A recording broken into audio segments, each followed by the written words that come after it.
We can navigate around the map by using the scroller on your mouse to zoom in and out, or simply by using the zoom in and out icons at the top of the screen. When selecting the layers icon at the top of the map viewer and scrolling to the topographic option, we can view, select and filter the years of data collection. In Wales, we've been collecting data since 2019. For information, our data is collected in blocks, which we refer to as survey units.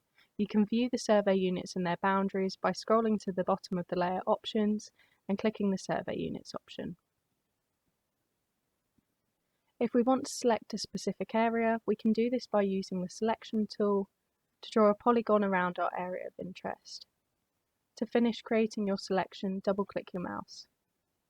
If we want to delete this selection, click the bin icon at the top of the screen, or go to the results icon and click the reset button.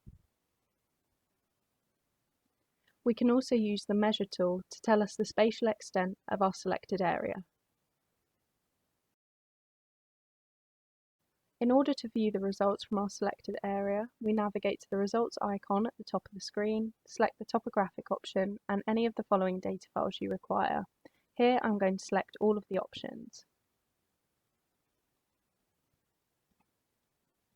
Scrolling down, we can now filter to a more specific data range and finish by clicking Apply Filter.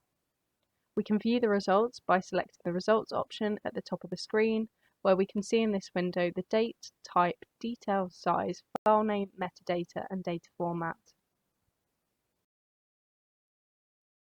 In order to add to your basket, scroll down and select the Add All button, or use the tick boxes on the right hand side of the data rows to filter your selection.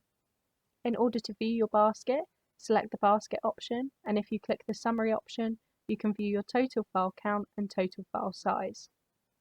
In order to download data, please fill out the required when opening the download window. The boxes below allow us to understand how our data will be used. Please also let us know if the data is going to be used for any coastal scheme, strategy or research programme so that we can quantify the value of our data. To finish, click Submit.